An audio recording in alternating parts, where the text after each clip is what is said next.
Okay, so let's take a look at the vector um, inequality problems and their solutions. For number one, we want to verify the triangle inequality for these two vectors, the 4, 0 and the 1, 1.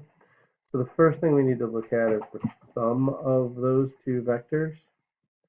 So if I add 4, 0 to 1, 1, I get the vector 5, 1.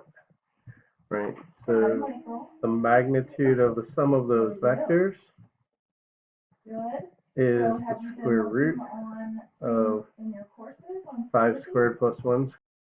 That works out to be the square root of 26, which is approximately 5.099. Okay, so we also need the magnitude of u, which is the square root of 4 squared plus 0 squared, which is just going to be 4. We need the magnitude of v, which is the square root of 1 squared plus 1 squared, which is the square root of 2, which is approximately 1.414, which means the sum of the two magnitudes is approximately 5.414, right? Which is clearly greater than 5.099. So we can say that the magnitude of the sum is less than or equal to the sum of the magnitudes, which is the triangle inequality. So we verified it for this case. All right, so let's move on to number 2. So this is a very similar process. We need to first find the sum of the two vectors.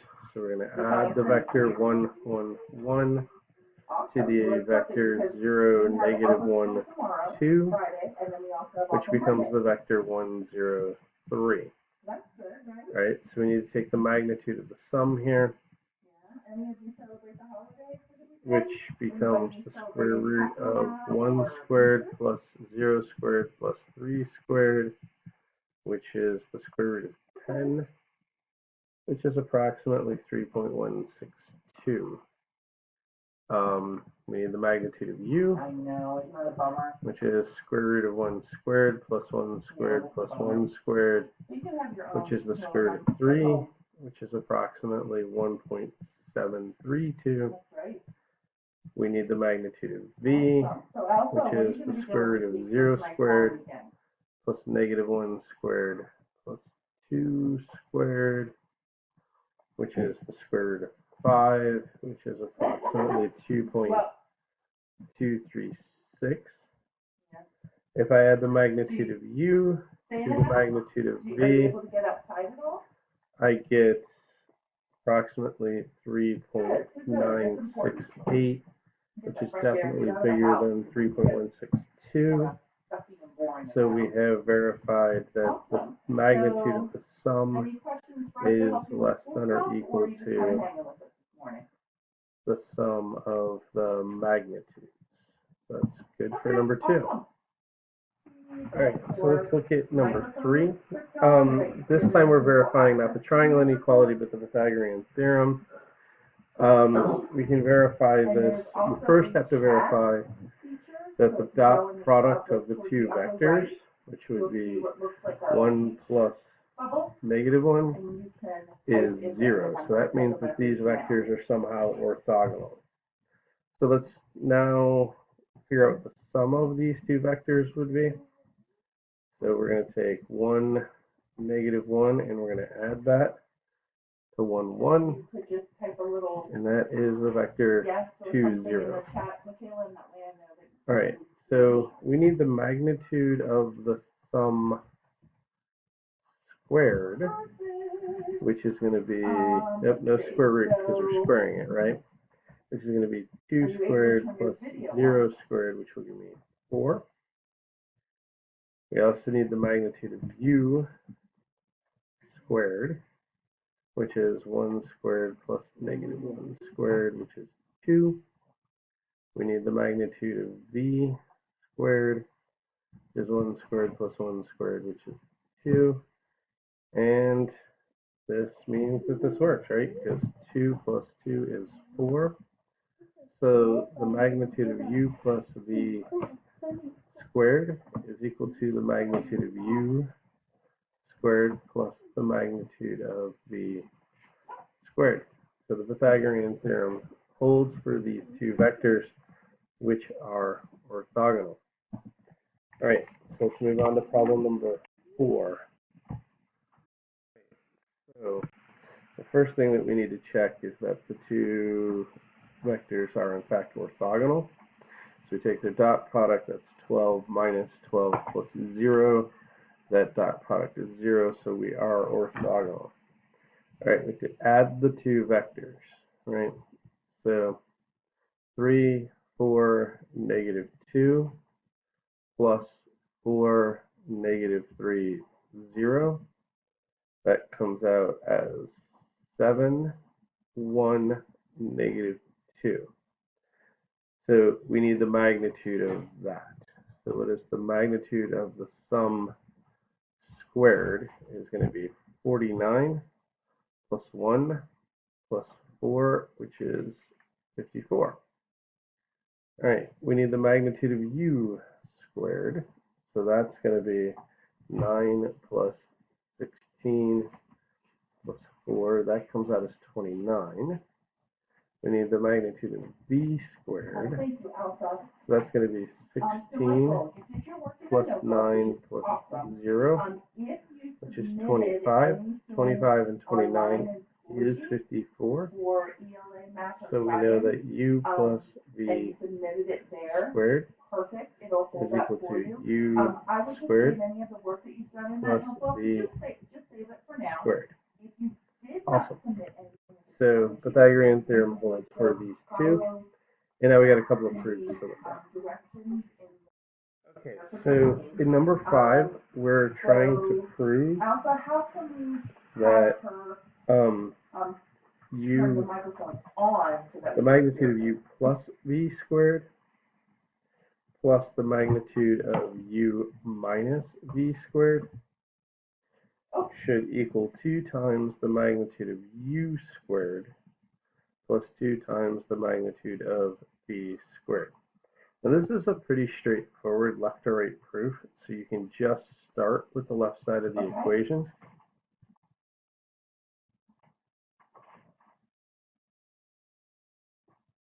And we're going to rewrite these as dot products. So this is u plus v dot u plus v plus u minus v dot u minus v. Okay, so this dot product is going to become u dot u plus 2u dot v plus v dot v. And this dot product becomes u dot u minus 2u dot v plus v dot v. Okay, so the key here is that these two cancel out, leaving me with 2u dot u's plus 2v dot v's, which in the end here should be 2 magnitude of u squared plus 2 magnitude of v squared, which is what we wanted to prove. All right, so that's in good shape. Let's do number 6. All right, so in problem number 6, what we need to prove is that the absolute value of the magnitude of u plus the magnitude of v is less than or equal to the magnitude of u plus v. Now this one's a bit tricky. So we're going to start off with two statements that we can prove by the triangle inequality. And these are not intuitive.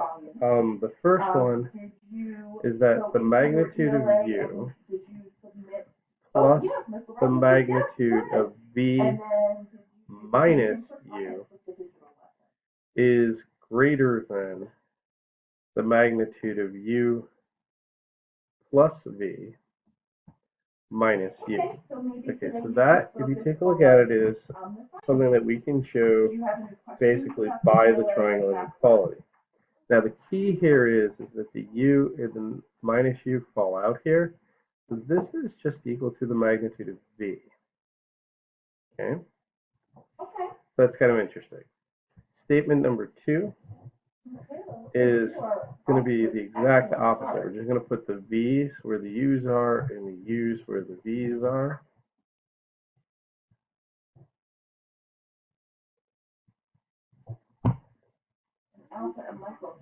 And here the v's fall out, so this is going to give me u. All right, so from number 1, we can put this on the left-hand side and move this guy over to the right.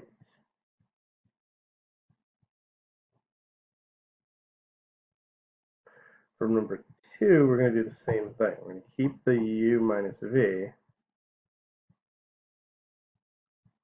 and we're going to move the v to the right.